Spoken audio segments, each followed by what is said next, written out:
मुल्क शाम का एक इलाका था जिसमें पहाड़ पर एक किला बना हुआ था। काफी दिनों तक सहाबा उसका मुहासरा करते रहे और उस फौज के सरदार हजरत खालिद बिन वलीद थे, लेकिन ये जंग फतह नहीं हो रही थी और हजरत खालिद बिन वलीद ने हुक्म दिया कि सारे का सारा लश्कर रोजा रखो, अल्लाह हमें फतह देगा। जब सबने रोजा रखा तो हजरत खालिद बिन वलीद अपने खेमे में गए और वहाँ पर इफ्तारी का सारा सामान गायब था। लगातार 3 दिनों तक ऐसा ही चलता रहा, लेकिन एक दिन हजरत खालिद बिन वलीद ने चुपके से एक कुत्ते को इफ्तारी का सामान ले जाते हुए देख लिया, जो एक सुरंग में ये सब ले जाता और वहीं पर खाता।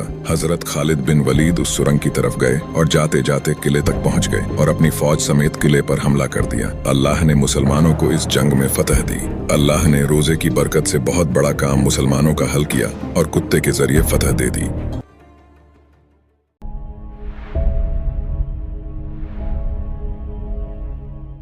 हजरत उमर रजी अल्लाह ताला अन्हु एक ऐसे खलीफा थे जो कहते थे अगर दरियाए फुरात के पास कोई कुत्ता भूख से मर जाए तो उसका हिसाब कयामत के दिन उमर को देना होगा। आपके इंसाफ का मामला ये था कि जब आप इस दुनिया से पर्दा कर गए तब एक दूर इलाके का चरवाहा मदीना पहुंचा और चिल्लाते हुए बोला, ऐ लोगों, हजरत उमर का इंतकाल हो चुका है। लोगों ने उनसे पूछा, तुम मदीने से हजारों मील दूरी पर रहते हो, तुम्हें इस हादसे की खबर किसने दी? तब उस चरवाहे ने जवाब दिया, जब तक हजरत उमर जिंदा थे तब तक मेरी भेड़ें जंगल में बेखौफ फिरती थीं। कोई भी दरिंदा उनकी तरफ आंख उठाकर भी नहीं देखता था, लेकिन आज एक भेड़िया मेरी एक भेड़ को उठाकर ले गया और मैंने भेड़िए की हिम्मत से जान लिया था कि अब हजरत उमर इस दुनिया में नहीं रहे। हजरत उमर की बहादुरी का ये आलम था कि उनके बारे में यूरोपियन स्कॉलर कहते हैं कि अगर एक और उमर होता तो दुनिया में सिर्फ इस्लाम ही होता।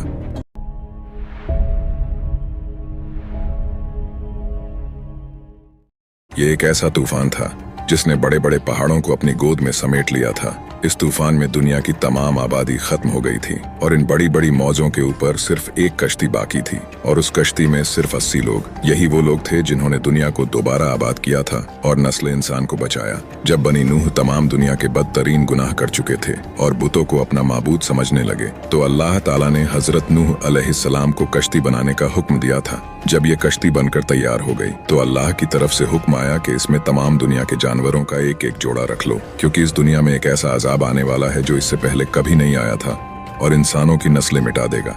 जब ये तूफान आया तो तमाम दुनिया तबाह हो गई और कुछ भी बाकी ना रहा, सिर्फ एक कश्ती के जिसमें 80 लोग सवार थे।